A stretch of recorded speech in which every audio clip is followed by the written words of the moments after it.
Welcome to episode 10 of the St. Charles Podcast. I'm Eric Wood. Father Mark Brown. And we are here to talk about seminary education and music in the church. Music in the church, yes. So to start us off, on the seminary side of things, as someone who came out of the Diocese of Alabama a few years ago, I really only knew of one Episcopal seminary, and it was Sewanee. Yeah. And that was the big push.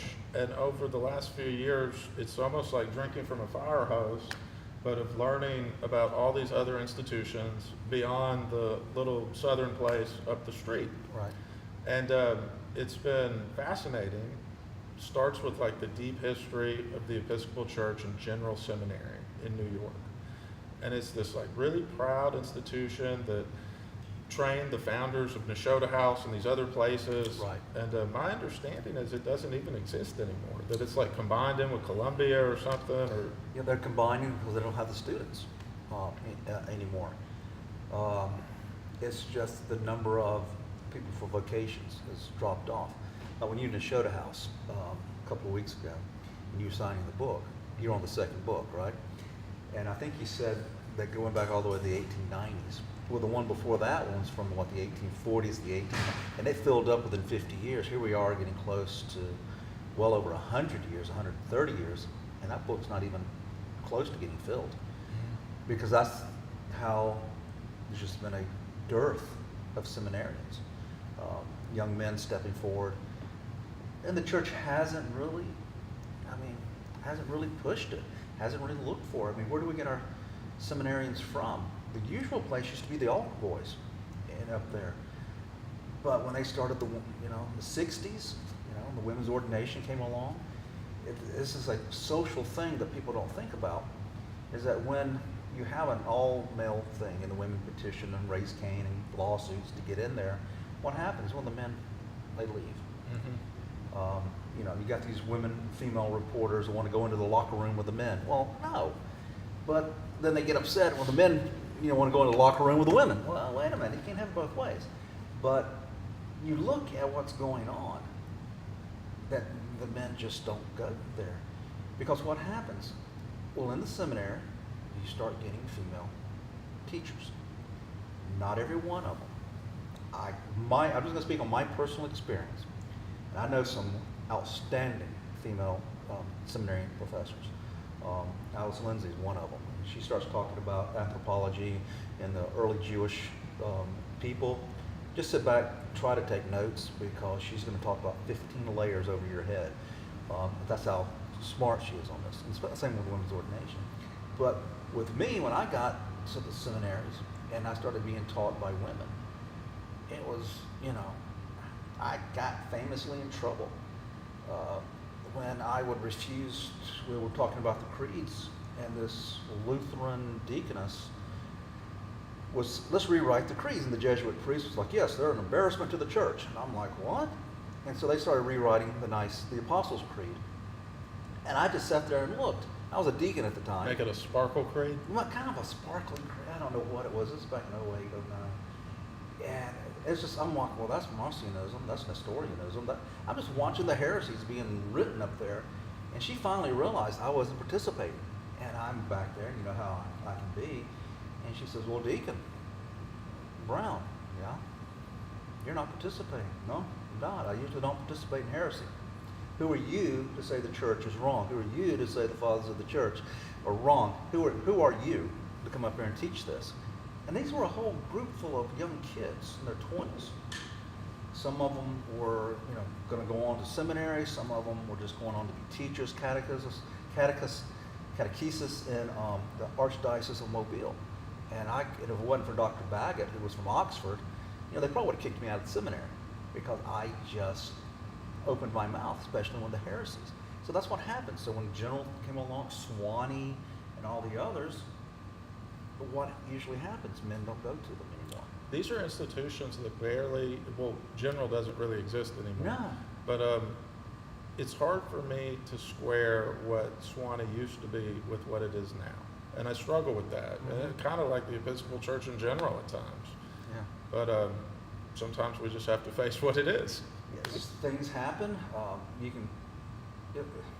It's like when you're a kid and you remember your hometown. Mm-hmm. Your hometown changes so much. Let's say something like New Orleans. My wife grew up in New Orleans, and she remembers all the great times back in the 60s and the 70s, what it is now. Now you go to New Orleans, it's a hellhole. I mean, it's Garden bad. District's still nice, but I know exactly what you Yeah, mean. I mean, one of my daughter and son-in-law went there and got mugged. I mean, really? It's that Bourbon bad. Street's rough. Bourbon Street's rough, but it wasn't rough back. It was rough, but not back in the '80s. Not like it is now. Not where you have folks just all over the place downtown, and the crime rate is outrageous in New Orleans. They used to joke when the FBI would go through and arrest a lot of the cops that the crime rate would drop. That was a joke among the New Orleans folks, and it's that bad. The politicians are horrid. It's the typical liberal, progressive, Democratic run city. So my wife will say, "Oh, all those great things and that and this." I said, "What's the last time we went to a Marty Gras parade?" "Oh my gosh, it was horrid. It's not fun anymore." She thinks about it while it was. She used to be able to ride her bike. Well, when my kids were growing up in Pensacola, Florida, they couldn't ride their bike to the corner store. So things change, and if you hang on to the nostalgia, well, you don't get a right look at what happens, what's going on. So like Swanee, the same thing. When I started off at New Orleans Baptist Theological Seminary, base good. Now, I don't know what's going on in the Baptist church, When I went to Spring Hill, all my Roman Catholic friends were praying a rosary so I wouldn't lose my faith when I would go there. Because I was going in amongst the wolves with the Jesuits. I actually had Roman Catholics telling me, "We're praying the rosary for you so you don't lose your faith." I'm like, okay, and we have a family here sent their daughter to the other side of Spring Hill, and it's nothing like that. It's a typical college, but it is hard, when you see what the old institution was. And the same thing when I got a little nervous when the Shota House was kind of like the last bastion. And within about a year period of time, I saw that Father Esau was now an adjunct professor up there. And I was like, oh no, not this guy, not this critical race guy who's in Foley Beach's office. And if it wasn't for the Orthodox priests like Rick McCarl or Matt Kennedy raising such a stink, he would still have stayed in there, but he went on a sabbatical. And he pops up in the Shota House. And now I think he's gone. And then they said, well, we've got this lady who's going to take over. But she's totally opposite. She's admin side. I was a little hesitant before the experience in Neshota. Yeah. And going up there, hearing how the mission statement is affirmed, and it's expected that you must affirm this to matriculate. Yeah. And to They see made you sign it, and during the mass I watched, they made you go up and sign this. it's so in touch with its history and its identity, whereas other institutions might be ashamed of their founding in 1859 and who founded them, Right. and try and hide that. It is a celebration in Neshota of their founders, their mission, and there's a full alignment from that founding in the 1840s to now. Right. And that's impressive, and you that's can very just feel it. impressive. You can feel it, and that's the way it should be, but so many Christian institutions are ashamed of their past. They're ashamed of the gospel. They're ashamed to be seen that way, especially in the Anglican world. And, they make excuses. Let's change the creed. Or you hear it in the Roman Catholic world, oh, the creeds are an embarrassment when a Jesuit priest tells you that. You see a Jesuit priest running around promoting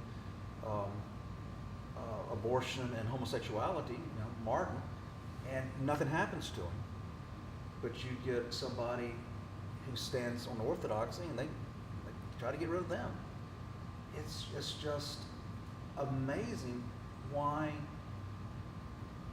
we as a church, I'm talking about everybody, are ashamed of our past. There's the things we shouldn't have done, of course there are. Are there things that we can do better? Of course there is. Everybody can. But why be ashamed of these institutions that founded us? Because if you can destroy these institutions, you can destroy the church. In a lot of ways, some of these institutions don't really resemble what they even were 50 years ago. It's like the same name and the same banner, but it's a completely different ethos, and it's disconnected from its own past. And it's hard to have an identity in 2025 when you're not connected to what you were before. That's why they quit teaching history. If you don't know your history, you don't know who you are. And so you'll believe anything anybody tells you. No, I mean, Harvard and Yale started off as divinity schools to do what? Train pastors. What are they now? I mean, look at them now. I mean, you have whole industry saying we will not hire from Harvard and Yale and Columbia and all that. We're not going to hire from you because these students are so horrid. They did train George Conger. They did, but he was old enough to get in before Spread the last wave. he got his last wave. He got out, and and he is, you could tell he is very well trained, and that's good. But now, no. I mean, you listen to him. Out in Los Angeles, the 3 top firefighters, leadership in the fire department, come from like Yale, Harvard, and the degrees they have. None of it's in firefighting. All 3 of them are DEI hires. All 3 of them are lesbians. All 3 of them are people of color.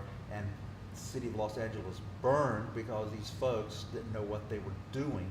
They didn't have water in the hydrants, and it burned for weeks. It burned. They're from Harvard, but they're useless.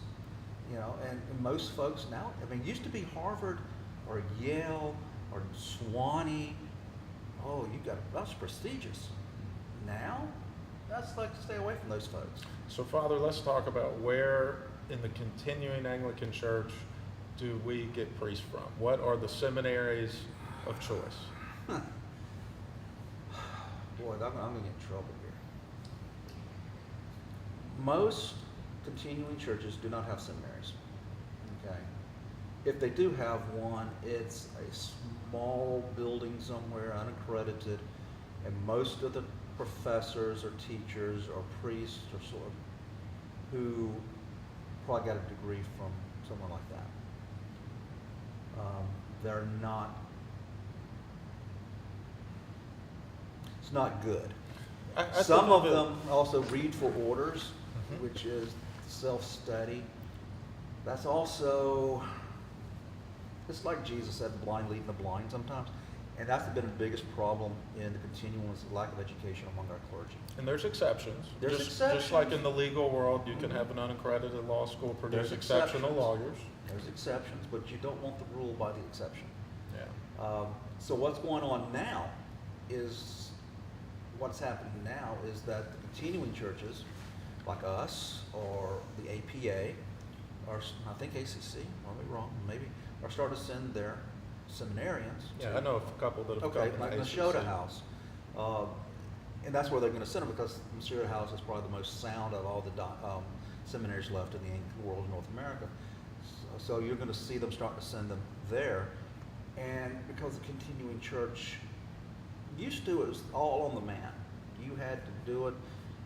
You did it on your own dime. The church That's didn't help different you. than the Episcopal world. Oh yeah, it's different than the Episcopal world, the Catholic world, the Lutheran world. It's different, and it's like a badge of honor. I'm like, no, it's not. It's a badge of shame. You've got these men stepping up to serve God, and the church is like, well, good luck.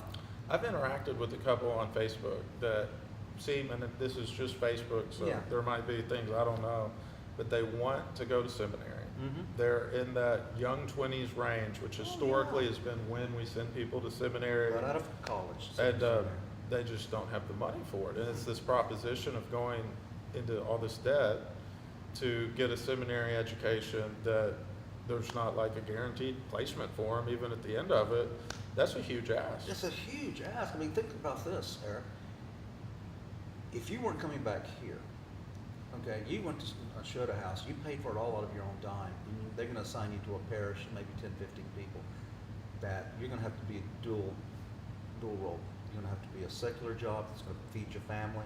And then that's been the model in the continuum for 50 years. On top of the debt that you accrue to get the seminary education on top of whatever you got going on for the secular job. Right, plus whatever debt you got from your college.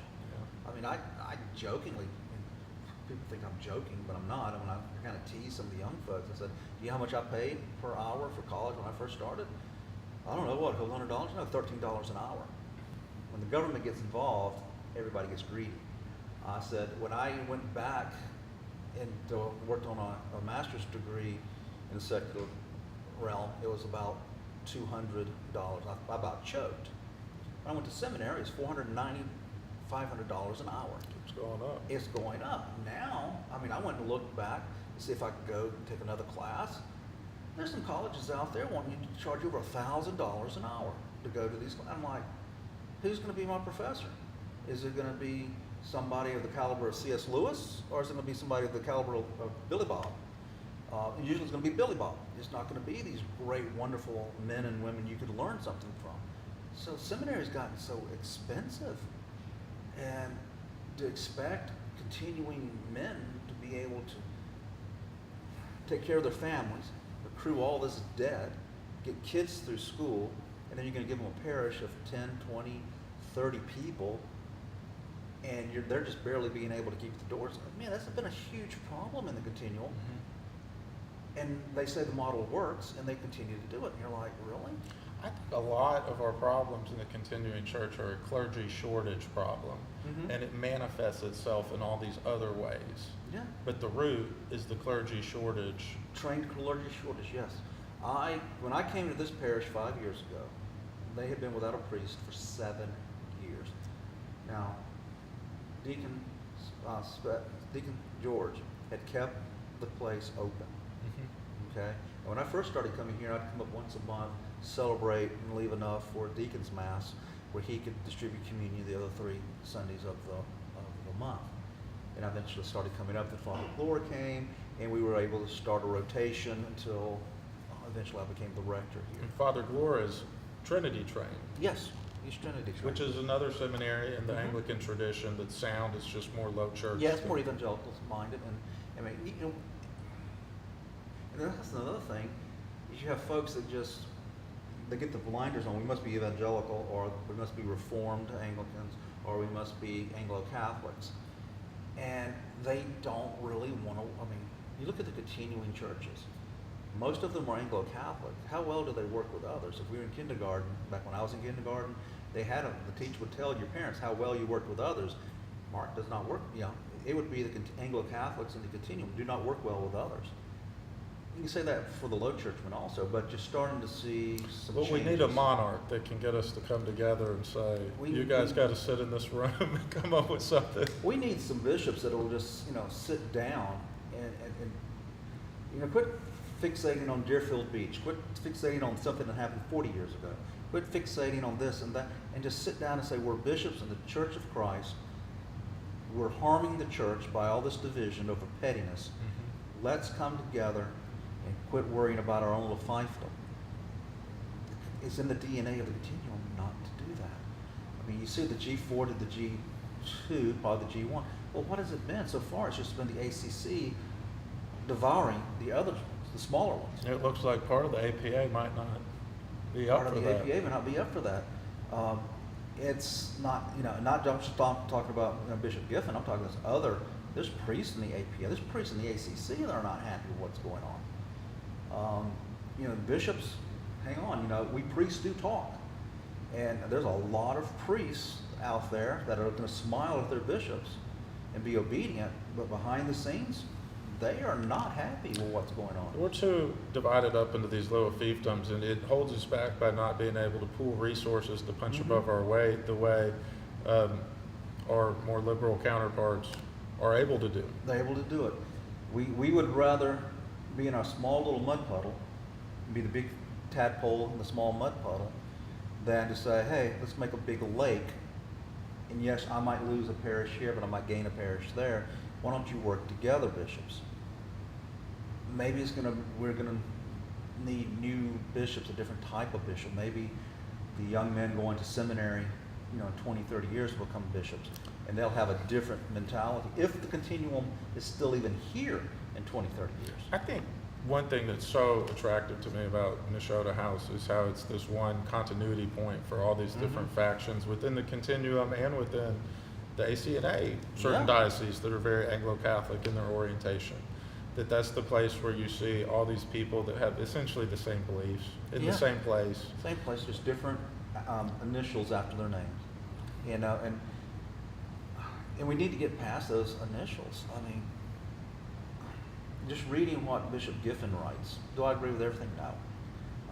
I don't agree with everything our Archbishop says or does, okay? But, you know, I'm obedient. And I sit there and I listen to what Bishop Giffen says.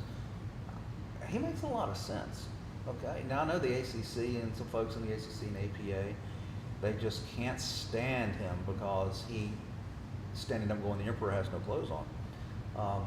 We're not working. It's not working. Our numbers, I mean, well, why won't the bishops tell everybody how many of us there are? Why not? I mean, the ACNA running around, hey, we've got this many, we're growing by this many, tens of thousands or whatever. The Roman Catholics tell us, the Lutherans tell us. Even Tech will tell you, Even and Tech. it's nosediving. Well, some provinces are going, staying the same, maybe a little increase here, the more conservative Orthodox provinces. But the continuum is like, you know, it's a closed secret that you can't. Yeah, everybody knows why though. Yeah. If Oh, someone won't give you information, you can get an inference from that. It's bad. It's Yeah. bad. As when we found out what our diocese was last year, and I told someone, and he looked at me and said, "Father, that's sinful." I'm like, "Yeah, but we're happy with that. We're happy with the minimalist. We're happy with Maybe, but I think there's a willingness to try new things. I hope so. I mean, I'm not really hearing it, you know. I'm just from the bishops, except for the priest. Yeah, there's the priest. See, the priests are the ones on the ground. They're the ones out there in the trenches, so to speak. You know, we're the guard dogs. We're the sheepdogs. We're barking. We're yelping. We're trying to bite and fend off the wolf. And every now and then we're looking around, going, "Where are you, shepherd? What's your encyclical? Where's your guidance? Where's this?" And then I get one.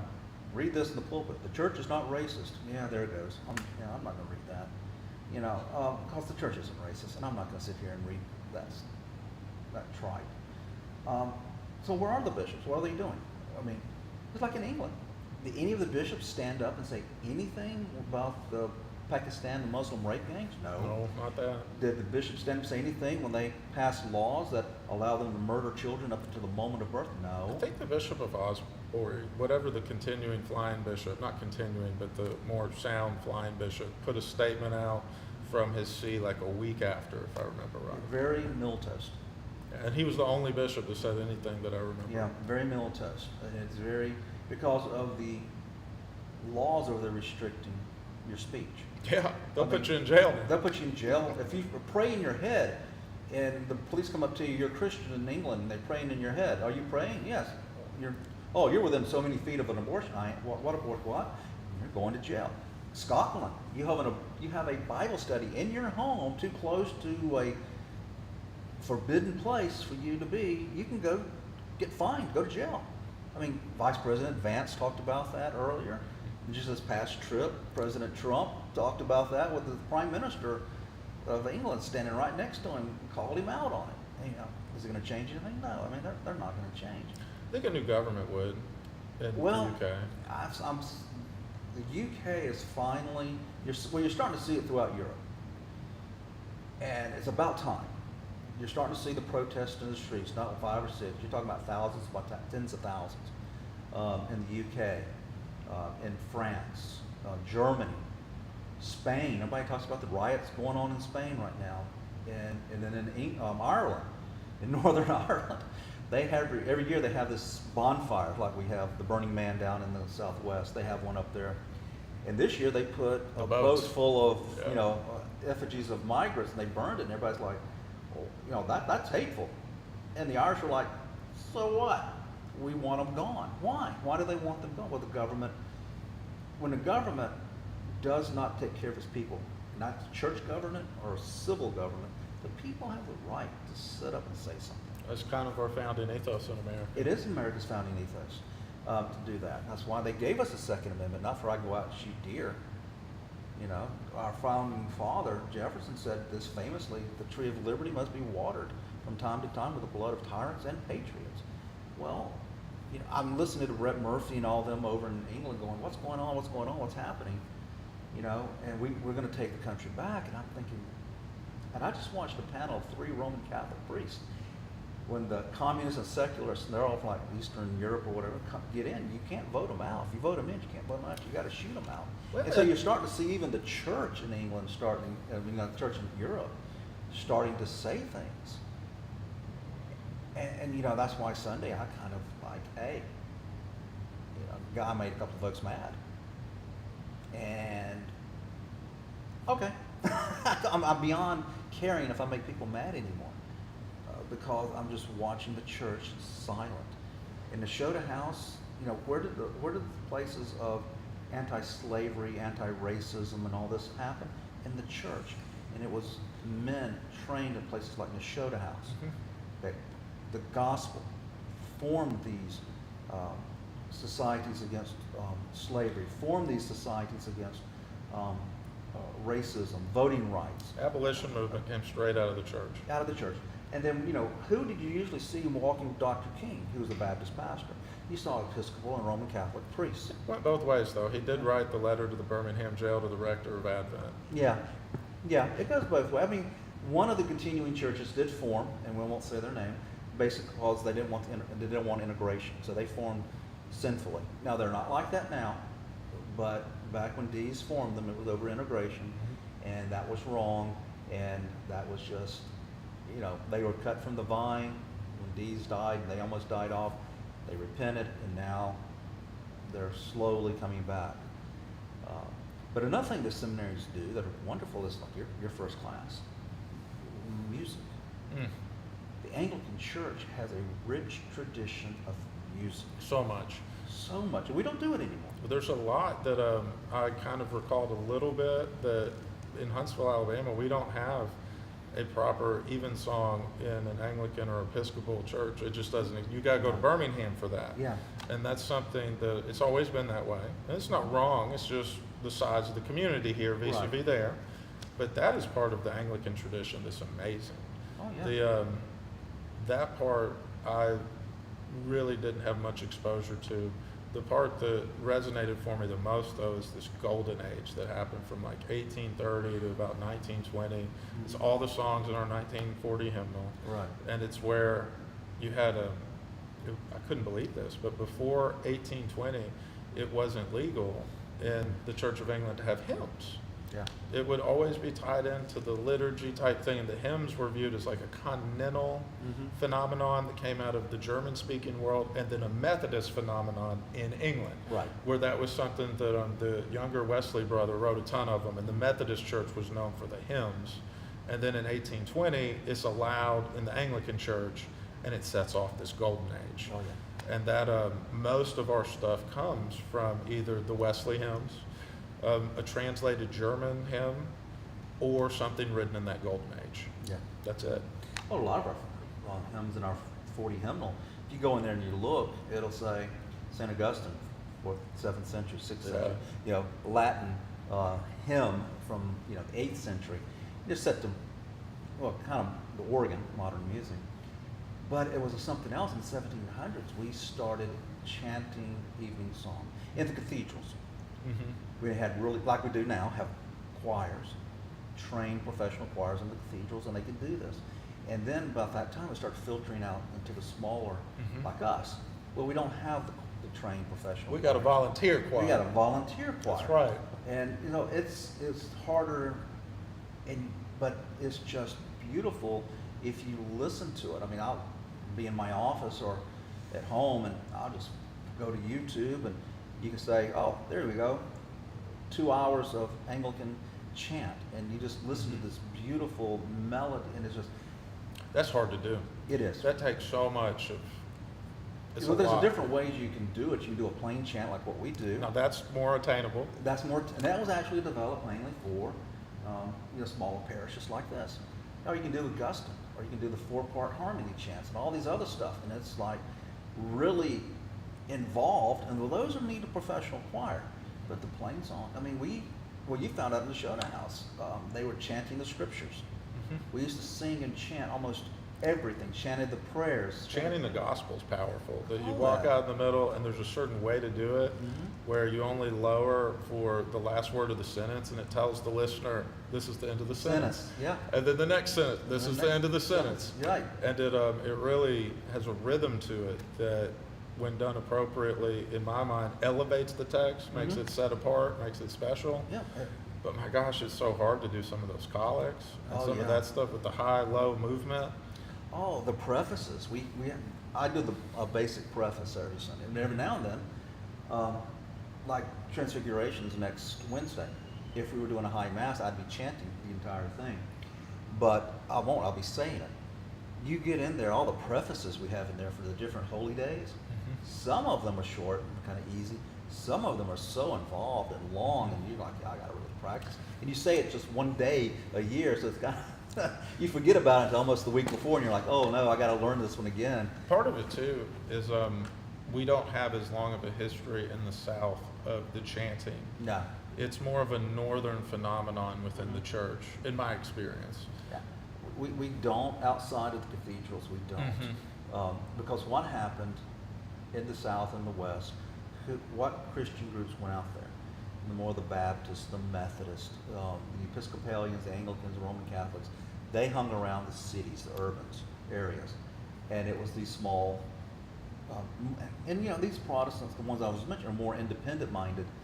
No bishops, no, you know, don't even follow a creed, except no creed for the Bible, that's their own creed. And they go out there, very independent minded, very individualistic. And that was okay on the frontier when that's the kind of people that went to the frontier in the beginning, were these very independent minded, individualistic people. It takes a certain caliber to go out there and survive and carve civilization out of the wilderness. And so we didn't. So in the South, you might find it at Charleston or Virginia, and then in Mobile, but in Mobile it's probably going to be more Roman Catholic, because that part of the Gulf area of the South was formed by the Roman Catholic Church, the Spanish or the French, and they would have beautiful. I mean, you can go down to Coleman, the Shrine of the Holy Sacrament, and you know, check your schedule and wait for the sisters to be chanting and singing, and just sit in they're cloistered, so you don't see them. You just hear this beautiful melody of song and voice, a cappella, no music.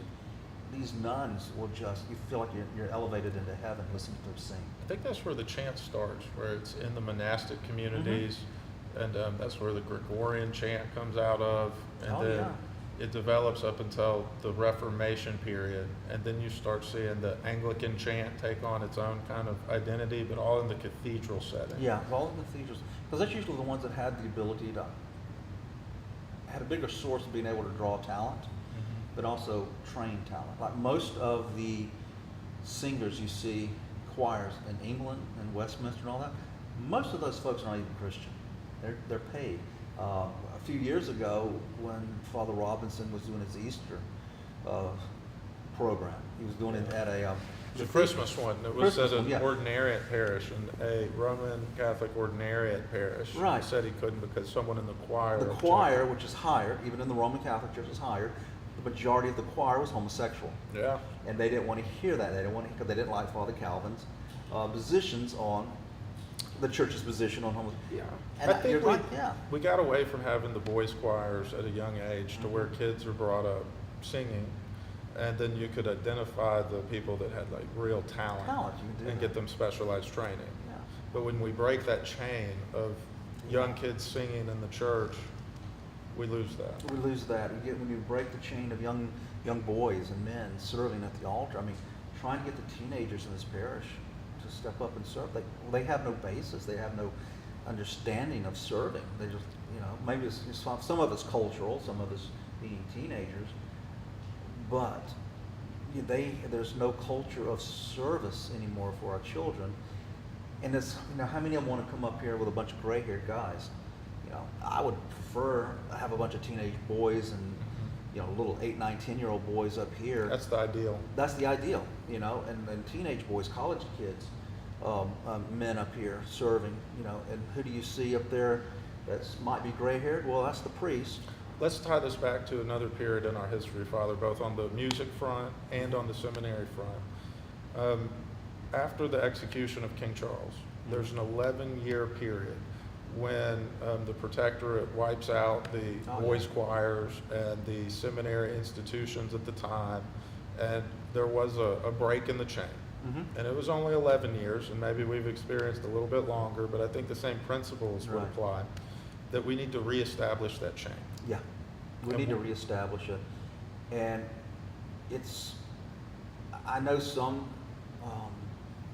groups in the the Continuum, maybe APA, they're getting younger families, they get some younger people in. The Reformed Episcopal Church, you can start seeing them having young boys, 6, 7, 8 years old, assisting the priest and the deacons at the altar. Continuing church is harder for us. We're an older group of people. I read something that the average age in the Continuum is in the 60s. Yeah. Do you think that's right? I think it's perfectly right. When I got here 5 years ago, I was 55 years old. I was one of the youngest people in this parish. When I was sitting on the vestry, I was the youngest person sitting with the vestry. Now I'm the oldest. I'm 60. And you look out here, you see a lot of young faces. I mean, our media group was used to be, our Facebook and all that used to be run by people in the young ones in the 50s, early 60s. And now they're run by, a young couple in their 20s. In their defense, most people on Facebook are probably in their 50s Yeah, or 60s. pretty much. Well, that's what one of the young men told me a couple of weeks ago. And he said, yeah, well, Father, that's your demographic. We're looking for another. And I'm like, okay. So he started spouting off X, Twitter, and I'm like, yeah, okay, you're going to have to help me here. But, You'll get addicted to Twitter. I know. I try not to. I have so little time in again now. But that is a problem in the... Well, you went to the Synod. Now, some of it's because it's the middle of the week and people have to go to work. But, I mean, just look at Non-geographic diocese is part of it too. So in the old tech days, going to Synod meant going to Birmingham. Yeah. Right? Now you could be going to Chicago. You might have to. We're having a provincial synod in California. I'm opting out. It's so expensive.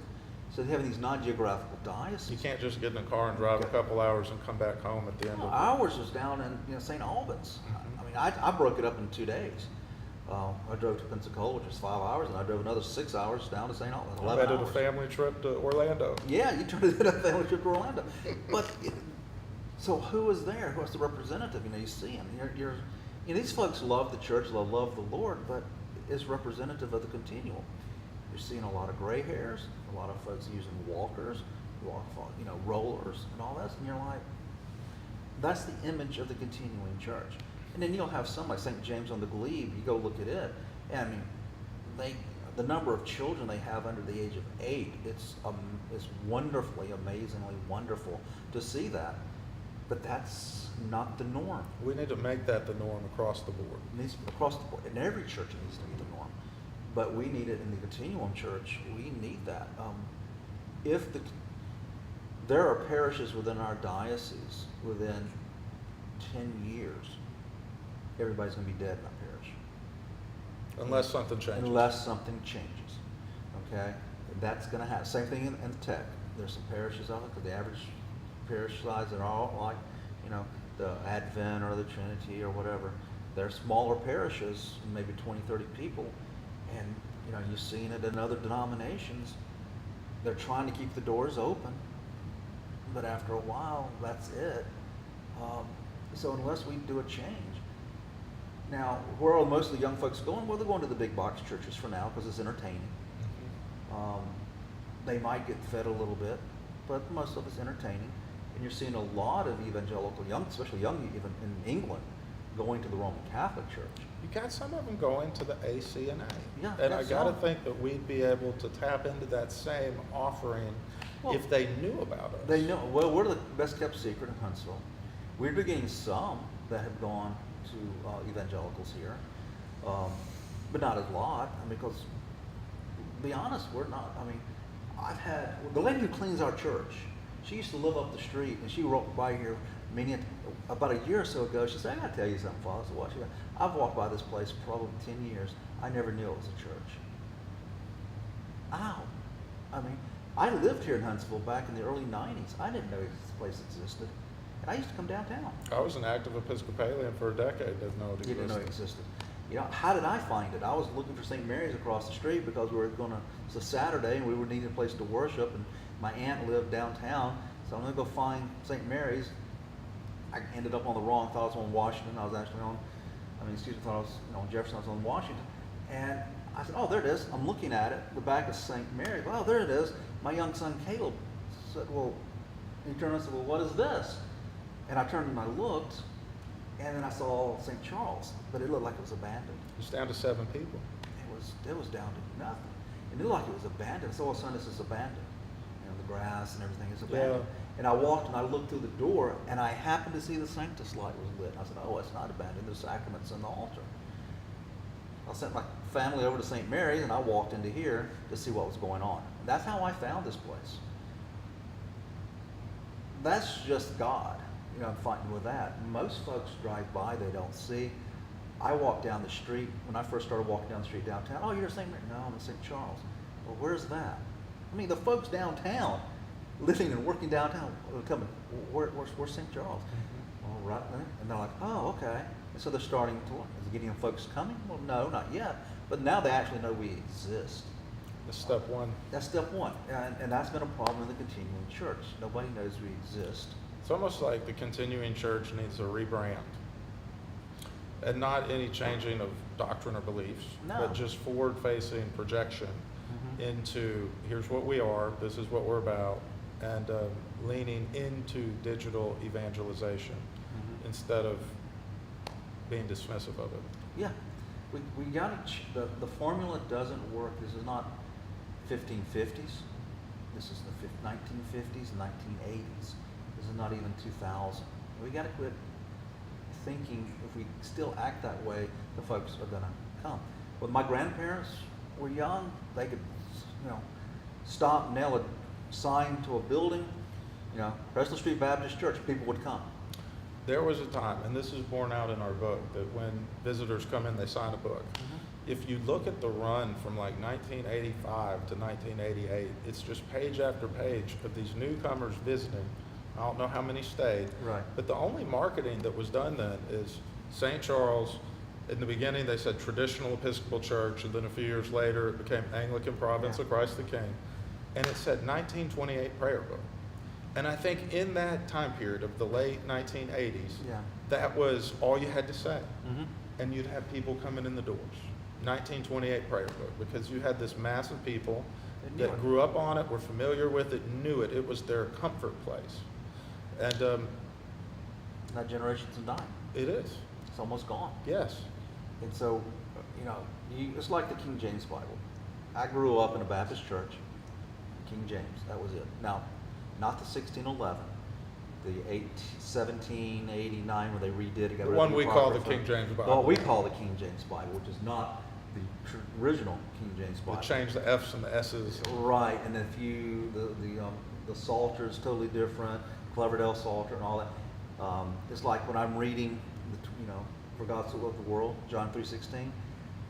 If I didn't read it out of the prayer book, I would say it the way the King James of the 1780s writes it instead of the 1611. A little different on It's things. a little different. The grammar's different, all that stuff. But we have multiple generations that do not know the 28 prayer book.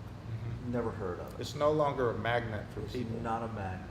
Now, other churches, like the Reformed Episcopal Church, they took the 28 and they have, and I know Drew and them are going to get upset when I say this, they have 2 rights in it. Right 1, right 2, like in 79. One is the King James, the way it is. Traditional or Traditional, Elizabethan. right. And then the other one is the 28 prayer book, modern language. And it's word for word, a lot, just cleaning up some stuff. And they have that, and you can use either one of No them. more thou that. Yeah, vouchsafe, this, that. Yeah. And people are like, what does that mean? What does succor mean? You got to go look it up, and it's a beautiful language, and it's wonderful, and we can say it and use it, and I know people say, well, the people are coming for it. Where are they staying? If it's so hard to learn it, I mean, think about this: when Cranmer wrote the first prayer book, he took it out of the Latin and he used it and modernized it and wrote the 1549. Our canticles are just psalms that he's Mhm. packaged in there. Right. And then so often the prayer book changed, updated, not meaning corrected, but they changed the grammar. They changed this. Go read the 1549 versus trying to read this 1928. You think the 1549, even though it's in English, is in a total, because spelling's not Yeah. standardized, grammar's not standardized. They use S for F, F for S, Z, whatever. And you sound it out phonetically. Oh, it's the same. But You have to read it like word by word instead of very just slowly. It doesn't flowing. flow. We still don't use the 1549. It's like I told somebody. The 1928 that came out, well, the Episcopal Church in America was using the one from the 1890s. And I'm sure when the 1928 came out, people were going, oh, what is this crazy thing, right? Are we married to the gospel or are we married to a prayer book? I love the 28 prayer book. We are not advocating for the 1979 prayer book. No, we're not. I got a copy of it. Before I even became an Anglican, I got a copy of that. I was like, what is this weird stuff? But you know, you have other translations out there. You have the REC one that is wonderful. 2019 now. 2019. It is, you know, good. You have the Missal, which is, you know, a lot more in depth and a lot more high church. But You also have the source, yeah, 1662. you have the 1662. You have an international version now that's Mhm. real user-friendly for North American context. Yes, it is. You know, you're not up there. We don't have to pray for King Charles III. So we were talking about a chain and how our chain got broken. Yeah. Maybe part of the answer is looking to the source code. Knowing that there's no longer an opportunity to say 1928 prayer book and seekers file in. That era has passed. Yeah. What is something that could catch some seekers that they might be familiar to in an Episcopal or Anglican context? If it's not the 1662, I don't know what it would Well, you be. can use the 1662. You can use words like traditional, orthodox, and you don't even have to say a prayer book. I mean, because like I had a Presbyterian pastor a couple of years ago marveled at the Anglican Church, not because of and he has a prayer book. I gave him a prayer book, 28. He's gotten another one since then, more modern English. Okay, but he's got a prayer book now. He's a Pentecostal pastor. He told me, he said, y'all have such a rich tradition and history, and he's attracted to it. He's come to Mass here a few times. Wonderful guy.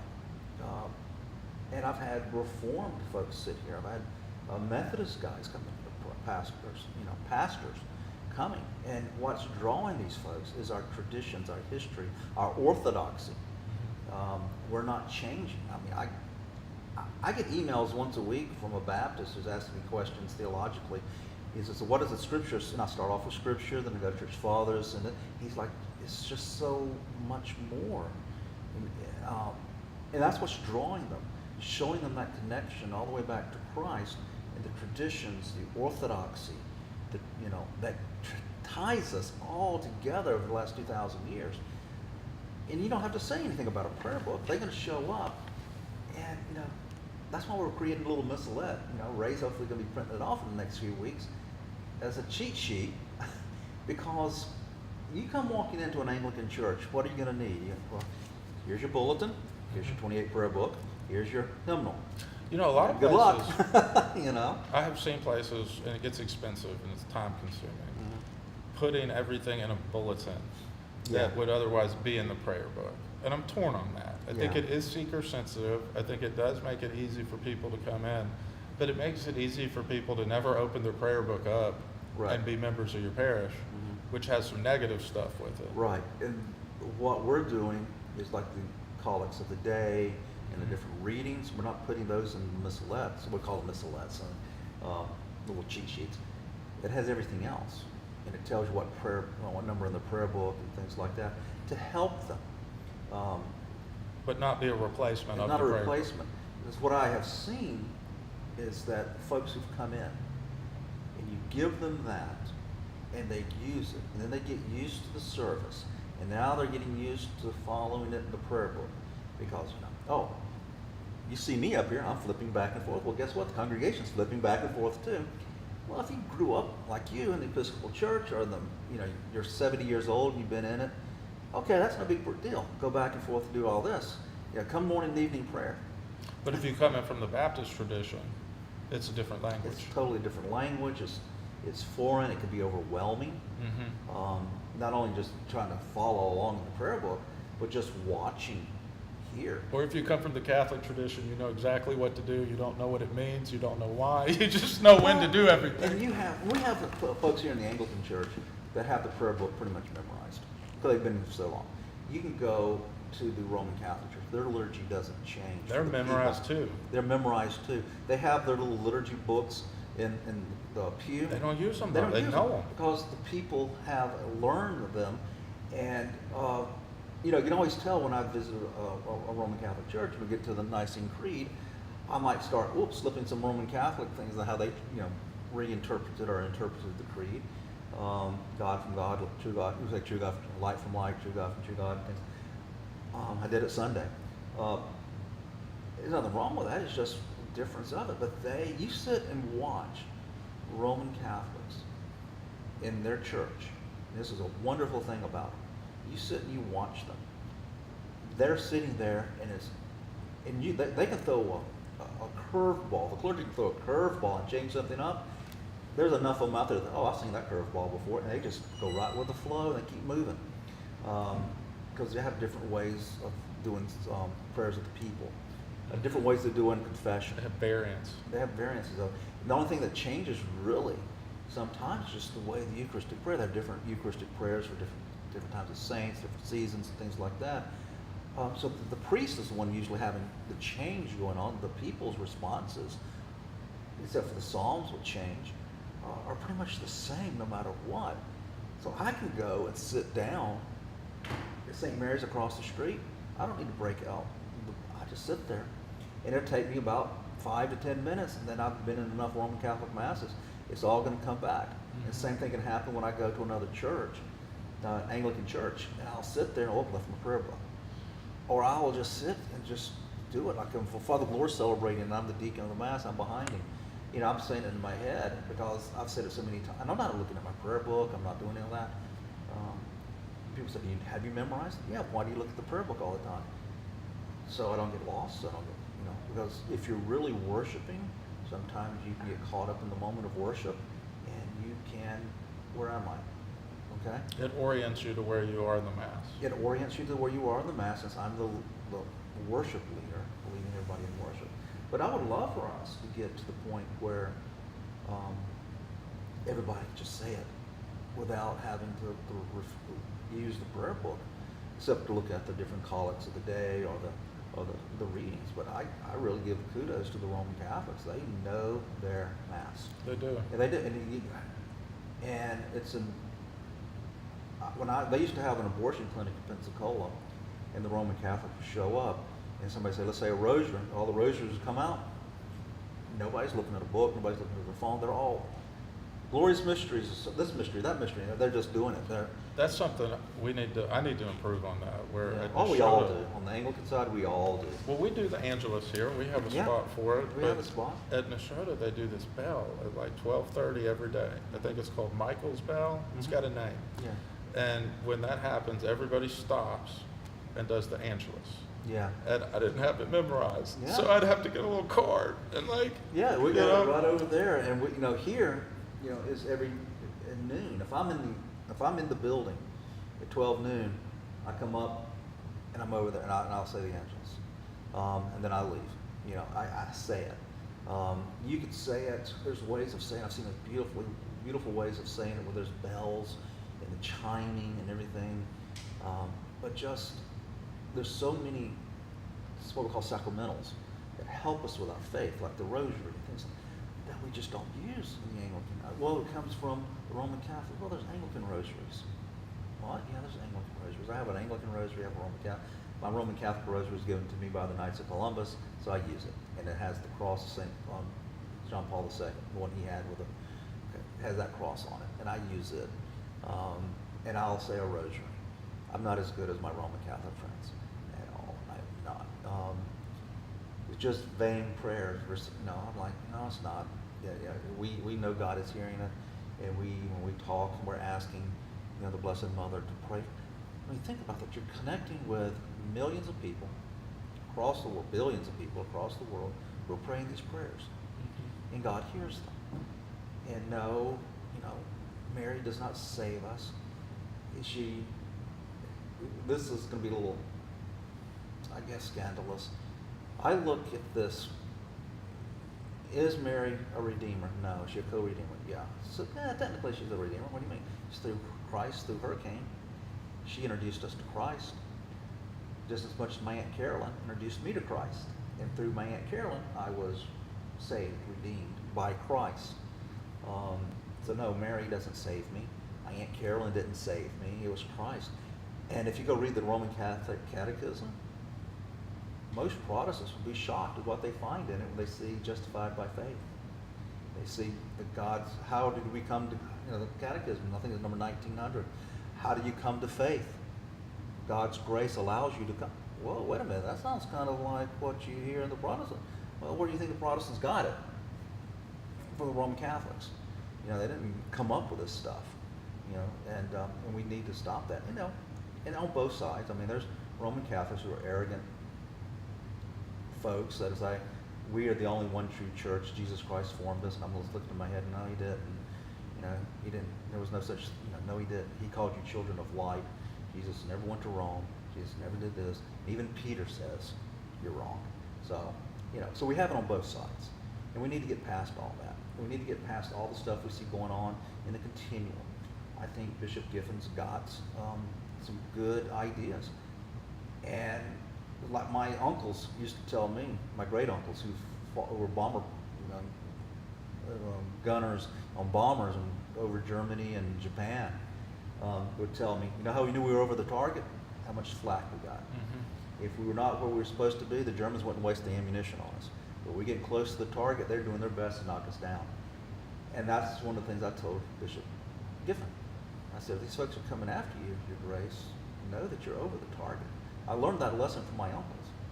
If I'm not saying things right, and if I'm not over the target, nobody cares. But if I'm over the target, the devil and everybody and those minions are going to come after you, try to knock you down. So the continuum has to change. Anglicanism in North America has to change. Whether it's the continuing churches, ACNA, the Episcopal Church, all three of us need to jettison the things that don't work, the heresies that we all have in us, and the Orthodox Anglicans need to gather up under one archbishop that's going to be a godly man. I've only experienced that in one place, Father, and it was in Neshoda House, where you had those three factions, all the best people from those factions in one place at one time. Yeah, and you listen to them, and they get together, and they work well. And I'll ask, why are we in communion with them? Why are they? And the reasons I get just don't fly. They don't cut the mustard. And they're like, okay, yes. I've seen all them people take communion together at Neshoda. Yeah. I've seen it. Yeah, you would. And I'm thinking to myself, I sit back and it's just hammered into us. There's nothing good in tech. Nothing good in tech. It's just hammered into us in the continuum church. All right? And that's what I thought because, you're looking at nativity and you go, oh, okay, yeah. Mm-hmm. You can find some bad stuff if you want to go look under the hood. Yeah. But being the priest here at St. Charles, I've run into Episcopalians, at a store. They ask me where I am from, and they're like, oh, Father, what's happened to our parish? And they are grieved by what they're seeing. They're institutionally, they're just tied to it. They're the cradle Episcopalians that are held hostage by their heritage. Yes. And then, you and some others who came from Nativity. I was like, when I got the phone call, we got these folks from Nativity. I'm like, what? Is the door locked? I didn't say that, but because of what was just pushed at me. And then I sit down with you and Don and some others. I'm like, how are they still? Well, obviously they're not still in the Episcopal Church, but how in the world? And you start listening, and you start running into them, and you realize there's still really a lot of good Christians in the Episcopal Church. George Conyers, he's opened my eyes a lot. But it's the hierarchy. that is just apostate. We need to do a better job of giving these people that are essentially spiritually homeless a home. A home. And I submit the way to do it is not by saying there's an arbitrary cutoff date where every Episcopal priest orders became invalid if they were ordained after January 1st, 1978. Yeah.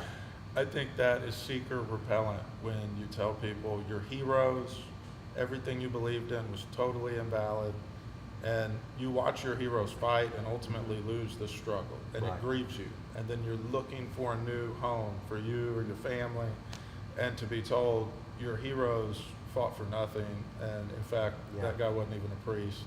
That's painful, and I don't know. think that's conducive to onboarding new people. I No. think it's much more healthy to say, your heroes fought nobly, they fell on the field of battle, they lost, and we're your new home. Or your new home. Your new home. And it's like when I've had Episcopalians come in. You're welcomed in. You come up to the altar rail. You want to join the parish. I need your baptism certificates. I need your confirmation certificate. I ask out of everybody. And there's certain things that, my daughter's a nurse. She's baptized kids. The Archdiocese of Mobile accepted that because baptism belongs in the name of the Father, Son, and Holy Ghost. We prefer it to be an ordained clergyman, but not all the time. But there's just certain things like, okay, well, who confirmed you? And so was it the guy down the street who thinks he's the Pope? Actually, there is a guy down the street who thinks he's In the Pope. Huntsville. In Huntsville. So we do have a Pope in Huntsville, but he's not valid. He showed up at Nativity one time about 8 years ago dressed up in his full effect. And the rector at the time, Father Andy, chased him off, and it was a real scene. Well, he actually left Nativity, came here, you might find out, and then he went down there and became the Pope of the Roman Catholic Church. Because I don't think the Roman Catholics in Huntsville know that, but their Pope is down there on Franklin somewhere. But, you sit there and you're pastoral with them. They have fought, they're beat up, they're bruised. They withstood so much. And you come here, we should say, hey, come here, just sit and heal. There's no more fighting. We're not fighting the 78, 79 prayer book. We're not fighting the Philadelphia 11. We're not fighting Deerfield Beach. We're not doing that. Just come and heal. And then when you've healed, we'll go on from there. Because I had a lady the other day, she's an Episcopalian. Well, can I receive communion? Yeah. Really? She was shocked. Yeah. I said, you baptized? Yeah. You confirmed? Yeah. Okay. Yeah. In the Church in America, it's baptized and desirous of communion because for about 100, 200 years, the Church of England never sent a bishop to America. And so no one, even George Washington, nobody was confirmed in America. And that's why the Episcopal Church continued in the 1780s and all that. They continued with the desire to be confirmed. And we didn't do communion as much. No, you we had didn't. a phenomenon where communion would be every other month, every once a month. Well, another thing that was interesting when I was taking a class in Christianity and colonial Americanism, it was the Reformed and the Protestants that took communion weekly. And they actually you had to go to confession. They had confession points that you had to go to confession, especially the Reformed. You had to go to confession to your priest. If you went to confession and you were going out of town, he would give you a point, and then you would go to the next town. Give it to him. You give that priest would know, that minister would know that you had confessed your sins and you were. You'd use the state of grace. You were in a state of grace, and you can receive communion. Reformed don't even. We got some former Reformed folks in here, and I tell them that they just look at me like, "What?" I said, "Yeah, y'all used to take communion more than the Roman Catholics and the Episcopalians, and now Roman Catholics will do it daily. Kudos to them, do it daily. I would love for us to be able to do it daily. Well, we don't have enough priests. Well, you know something? Father Joy across the street, he's by himself, and he's up there. I don't know, two times on Sunday and Saturday night, and then I think he's off on Monday, but Tuesday through Friday night, he's with all of his other duties. I'm not going to sit here and go, well, I can't do that because, if I'm not just myself. Now, he does have a staff. I don't. But, because that's kind of trying to weasel out, I guess, if I'm trying to weasel out of with an excuse.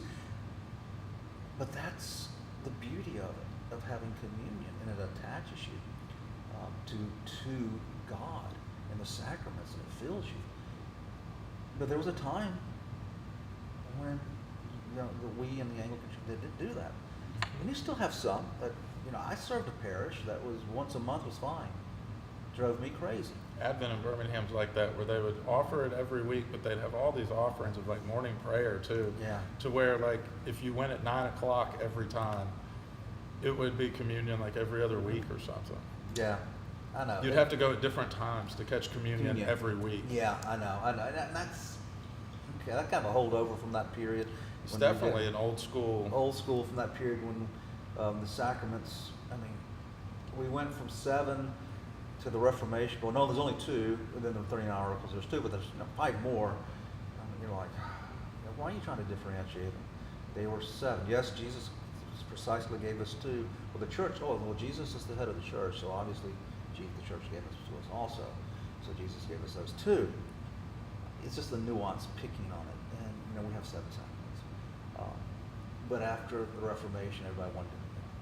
Oh, that sounds too Catholic. Let's do this. Let's do that. I know we rambled. Sacraments 2, 7, councils 4, 5, 6, 7. 7. Yeah, or like Rome. I think Rome's up to 22, 23. Yeah, they got a lot. Vatican II. So many. Yeah, so many. And it's like, well, those are actually synods, and the Roman Catholics get upset with you. With the entire church there? No, that's a synod. The entire church was there, including the Orthodox and all the Protestants. Not just observing, but participating. That's a council of the church. We haven't had one since over 1,000 years. I like talking about the councils. It's the kind of thing that there's a lot of meat there to unpack. Mm-hmm. And how the different Anglicans get to different numbers is like an emphasis on a certain article that talks about the second book of homilies, and the second one of those, the peril against idolatry versus the seventh council. And that's fun stuff that I'm into, but I'm not so certain your average seeker or even a parishioner in the pews is interested in that stuff. No, they're not. And I don't bring things up like that. And I tell folks not to. I mean, we used to have folks, if someone a secret walked through the door, they would go up, and I've seen it, get them in a corner and tell them everything they're against. We're against. I'm like, when I got people to stop doing that, that's when our numbers started. People started staying. Yeah. Nobody wants to come in, and I was like, I keep saying Deerfield Beach. That's something with APAC, APA, ACC. I don't even know the deep history on that. Well, good. I'm not going to go over it because it's silly. It was just a silly thing that happened in 1995 down in Deerfield Beach, Florida. And it was just... It's like how the ACA was formed or something. Yeah, well, kind of what happened. You had bishops who got upset over this, that, and the other thing. And somebody thought they should be a bishop, and then they went over here and they formed, this group formed around them. And these folks left the ACC to here. They left the APAC to here. And you're just like...